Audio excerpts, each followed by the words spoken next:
Hola. Cuando alguien se enfrenta a una cirugía, es casi inevitable sentir esa cosita de preocupación por los riesgos, ¿verdad? ¿Cómo se mide realmente ese peligro?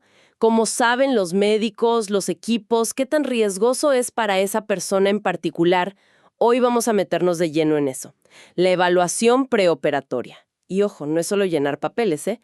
Es un análisis clave, un proceso vital para estimar y sobre todo intentar bajar el riesgo de la cirugía, lo que llaman riesgo perioperatorio, antes, durante y justo después.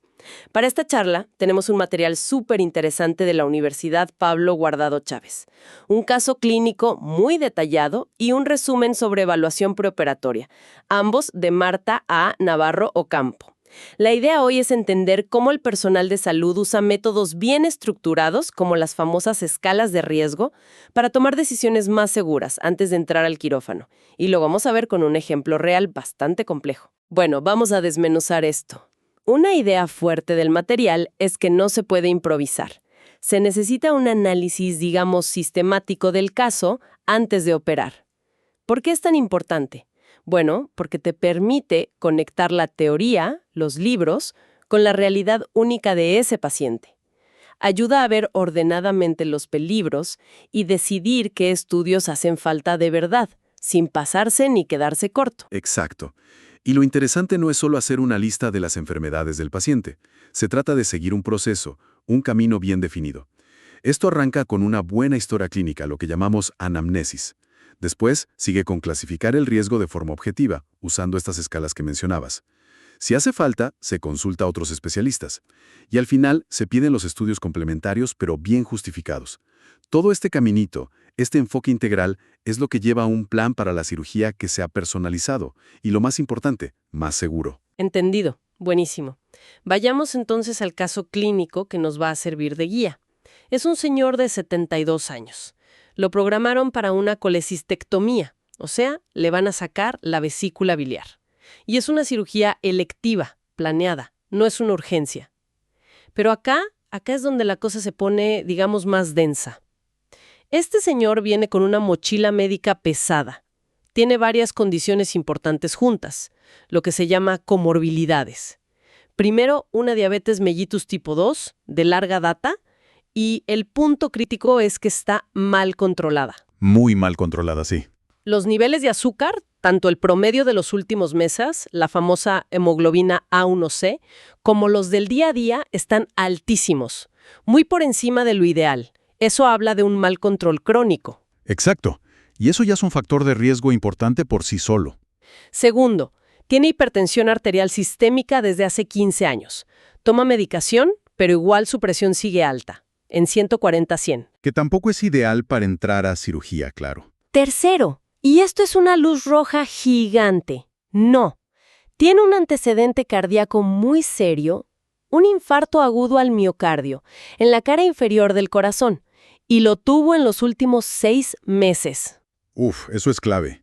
El periodo postinfarto reciente es un momento de altísimo riesgo para otra cirugía.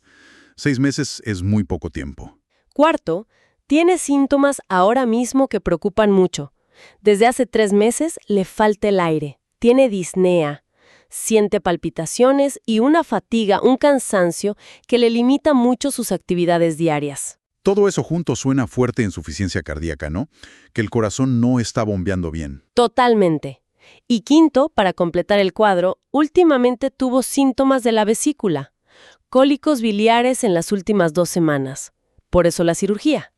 Y los estudios iniciales que le hicieron suman más datos.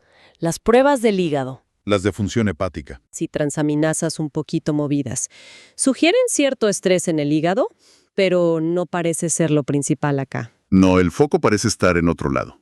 Claro, la radiografía de tórax confirma sospechas. Se ve cardiomegalia, o sea, el corazón agrandado. Y también signos de congestión en los pulmones.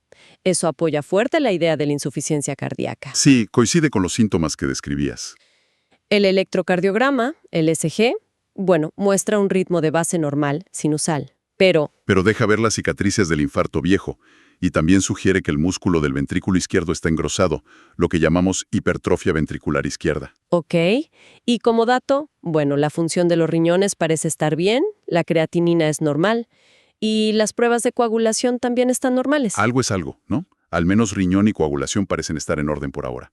Pero igual, es una lista larga y compleja. Uno se pregunta, bueno, ¿cómo empezamos a ordenar todo esto para tomar una decisión segura? Exactamente. Y ahí es donde necesitamos un método. Herramientas que nos ayuden a ponerle un número, a objetivar ese riesgo que se va sumando. Y para eso, justamente están las escalas de riesgo estandarizadas. Empecemos por una que es fundamental, muy usada. Dale, ¿cuál sería la primera? La clasificación ASA. Es de la Sociedad Americana de Anestesiólogos. Se usa en todo el mundo. Básicamente clasifica el estado físico general del paciente antes de la cirugía. Va de ASA 1, que es un paciente sano, hasta ASA 6, que es muerte cerebral. Lo importante del ASA es que se enfoca en qué tan graves son las enfermedades que tiene la persona, independientemente del tipo de cirugía que le vayan a hacer. Entendido. ¿Y cómo entra nuestro paciente en esta escala ASA? A este paciente, con todo lo que describimos, se lo clasifica como ASA 4. ¿ASA 4? ¿Y qué significa eso exactamente? Significa que tiene enfermedades sistémicas graves que son una amenaza constante para su vida. No es poca cosa. ¿Y por qué ASA 4? ¿Qué es lo que lo pone ahí? Es la combinación, ¿viste? La diabetes totalmente fuera de control, la hipertensión que no cede, el infarto tan reciente y sobre todo esos síntomas actuales de insuficiencia cardíaca. No son solo diagnósticos pasados, son problemas activos y graves que elevan muchísimo el riesgo durante todo el proceso de la cirugía. Clarísimo. ASA 4 ya nos marca un riesgo general alto por su estado de salud. Ahora, ¿hay herramientas más específicas para el corazón? Porque parece ser el punto más delicado acá, ¿no? Totalmente, el corazón es la gran preocupación en este caso. Y sí, hay herramientas específicas. Una muy clásica es el índice de riesgo cardíaco de Goldman. Se diseñó hace ya varias décadas, justamente para intentar predecir complicaciones cardíacas serias. ¿Cómo qué tipo de complicaciones? Como otro infarto, arritmias peligrosas, edema pulmonar o incluso la muerte por causa cardíaca, en pacientes que van a cirugías que no son del corazón, como esta de vesícula. Perfecto. ¿Y cómo le fue a nuestro paciente con esta escala de Goldman? ¿Qué factores sumaron puntos? Bueno, analicemos punto por punto según los criterios de Goldman. El infarto de miocardio en los últimos 6 meses. Ese es un peso pesado. Suma 10 puntos. ¿10 de largada? Muchísimo. Sí, la edad 72 años, o sea, mayor de 70. Suma 5 puntos. 5 más. El tipo de cirugía. Como es dentro del abdomen, intraperitoneal, suma 3 puntos. 3 más. Llevamos 18. Y acá otro factor muy importante. Los signos clínicos claros de insuficiencia cardíaca congestiva. Esa falta de aire, las palpitaciones, la fatiga, el corazón agrandado en la placa. Todo eso suma 11 puntos. 11 puntos más. Impresionante. ¿Sí? Otros criterios de la escala, como tener un ritmo cardíaco que no sea sinusal o que la cirugía sea de emergencia, en este caso no aplicaban. Él tenía ritmo sinusal y la cirugía era programada. Entonces, sumando todo, 10 más 5 más 3 más 11, nos da un total de 29 puntos en la escala de Goldman. Eso suena realmente alto. Es altísimo. En la clasificación original de Goldman, un puntaje de 26 o más lo pone en la clase 4, es la categoría de mayor riesgo. Y acá viene un dato que, aunque hay que tomarlo con pinzas hoy en día, es impactante y lo cita la fuente del caso. ¡Qué dato! El estudio original de Goldman, allá por los años 70, estimaba que para esta clase 4, la mortalidad perioperatoria por causas cardíacas era cercana al 78%. ¿78%? ¿Ese dato sigue vigente? Suena casi increíblemente alto hoy. Es una excelente pregunta. Y no, ese número tan alto es histórico, es del estudio original. Refleja la realidad de esa época. Hoy, con todos los avances en anestesia, en cuidados intensivos, en cómo manejamos a los pacientes antes y después de operar, las cifras absolutas de mortalidad para un paciente así seguramente son menores. Bueno, eso es un alivio. Sí, pero ojo. La señal de alarma que da ser clasificado como Goldman IV sigue totalmente vigente. Nos sigue gritando que el riesgo de complicaciones cardíacas graves es extremadamente alto. Nos dice que necesitamos máxima precaución y hacer todo lo posible para optimizar a este paciente antes de pensar en la cirugía. Entendido. Goldman nos da un panorama del riesgo cardíaco general y es sin duda alarmante. Pero, ¿podemos afinar un poco más? Saber qué tipo de problema cardíaco es más probable. Buena pregunta. Sí, podemos intentar ser más específicos. Ahí entra otra escala, más nueva, que es muy útil. La de Gupta, también conocida como MICA. MICA, ¿qué significa? Son las siglas, en inglés para infarto de miocardio o paro cardíaco. Myocardial Infarction or Cardiac Arrest. Esta escala MICA es como hacer un zoom. Estima la probabilidad de que el paciente sufra justamente uno de esos dos eventos graves, un infarto o un paro cardíaco, durante la cirugía o en los 30 días siguientes. Interesante. ¿Y qué mira esta escala MICA para hacer ese cálculo? Usa 5 datos clave del paciente. La edad, su estado funcional, o sea, qué tan independiente es para sus actividades diarias, la clase ASA, que ya calculamos, y B en este caso. También mira el nivel de creatinina en sangre, que nos dice cómo andan los riñones y que en este paciente estaba normal. Y finalmente, considera el tipo específico de cirugía. La colecistectomía tiene su propio peso en la fórmula de riesgo. Bien, entonces para nuestro paciente de 72 años, ASA y D, con riñones bien y que va a una colecistectomía, ¿cuál fue el resultado de MICA? Aplicando la fórmula con todos sus datos, el cálculo que presenta el caso da un riesgo MICA estimado de 1.53%. 1.53%. Mira, a simple vista ese número parece mucho menos dramático que lo que sugería el Goldman clase IB. ¿Cómo lo interpretamos? ¿Es bajo? ¿Es alto? Acá está el truco. No hay que mirar solo el número absoluto, hay que ponerlo en contexto. Un riesgo de 1.53% de tener un infarto o un paro cardíaco puede no sonar gigante, es cierto. Pero según los propios datos y puntos de corte de la escala MICA, este valor de 1.53% ubica a nuestro paciente entre el percentil 91 y 95 de riesgo. Ah, o sea que, comparado con toda la gente que se opera, él está en el top 5 o 10% de mayor riesgo de tener uno de estos eventos cardíacos graves. Exactamente. Aunque el 1.53% parezca chico si lo miras solo, en el universo de los riesgos perioperatorios es definitivamente un riesgo alto. Y aquí está lo interesante, ¿ves? La convergencia. Tenemos ASA-IB, estado general grave, Goldman clase 4, riesgo cardíaco global extremo, histórico pero alarmante, y ahora MICA en percentil alto, riesgo específico de infarto o paro, elevado. Diferentes escalas, con enfoques un poquito distintos, pero todas apuntan a lo mismo, sin dudas. Este paciente tiene un riesgo cardiovascular muy, muy alto asociado a esta cirugía. Entonces, con estas 3 banderas rojas tan claras y consistentes, ASA-IB, Goldman 4 y MICA alto, la necesidad de que lo vea un cardiólogo antes de la cirugía parece cantada, ¿no? ¿Qué hacemos ahora con toda esta información? Absolutamente. La valoración por cardiología acá no es una opción, es prácticamente obligatoria, es mandatoria. Las razones son clarísimas. La edad, todas esas comorbilidades pesadas, la diabetes fuera de control, la hipertensión, el infarto reciente, la clasificación ASA-4, los puntajes altísimos en las escalas de riesgo y además una cirugía abdominal importante, todo suma. Y decías antes que no es solo para que el cardiólogo diga sí o no a la cirugía. Exacto. Es crucial entender para qué es esa consulta. El objetivo principal no es buscar una contraindicación, aunque a veces puede pasar. El objetivo es la optimización. Optimización. ¿Qué implica eso en la práctica? Significa trabajar juntos, el equipo quirúrgico y el cardiólogo, para llevar a este señor a la cirugía en las mejores condiciones posibles dentro de su cuadro.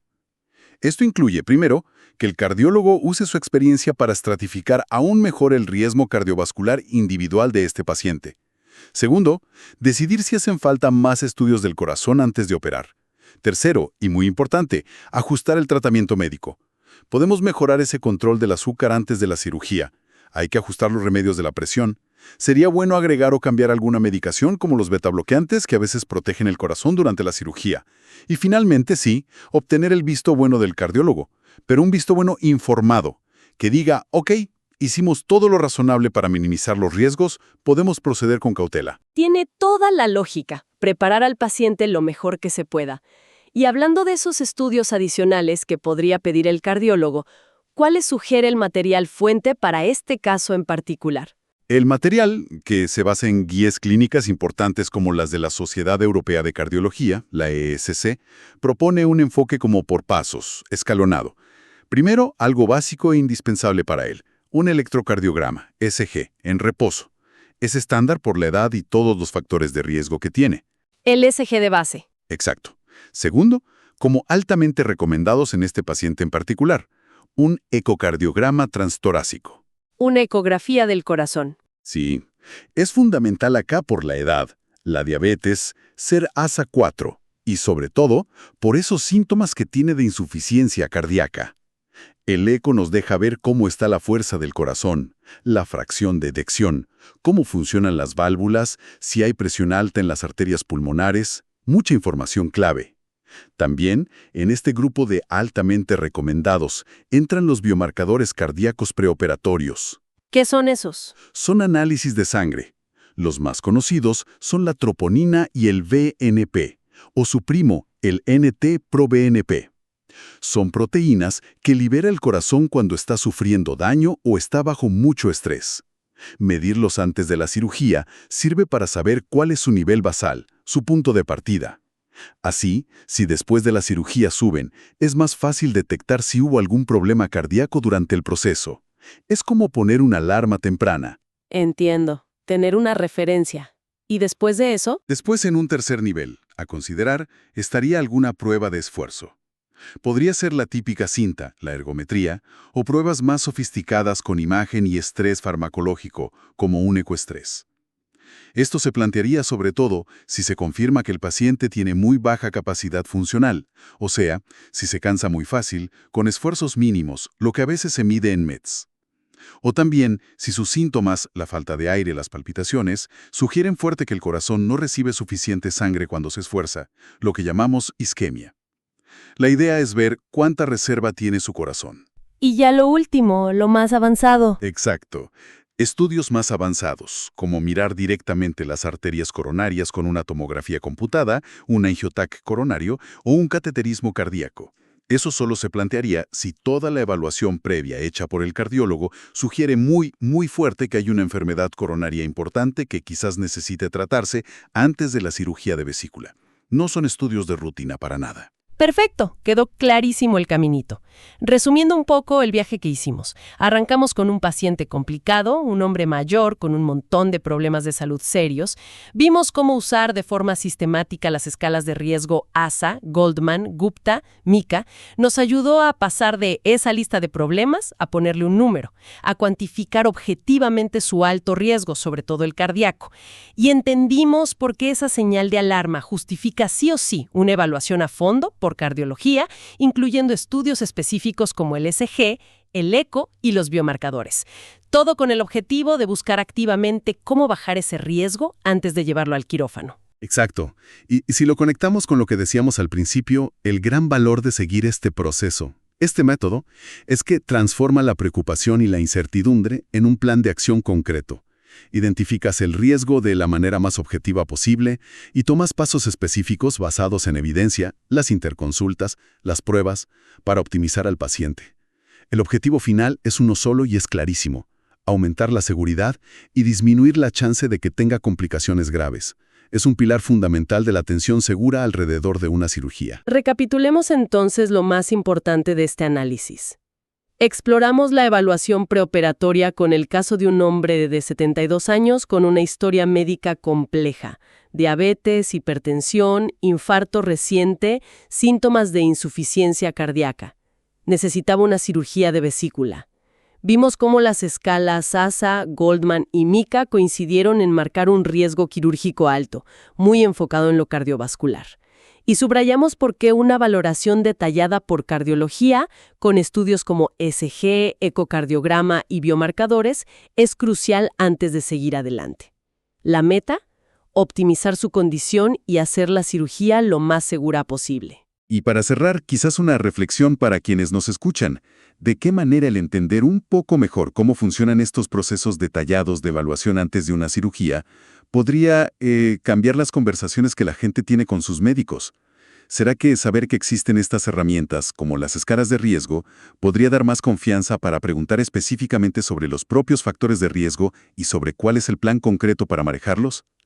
Es una pregunta interesante, ¿no? Sobre cómo tener más información nos puede ayudar a participar más activamente en el cuidado de nuestra propia salud.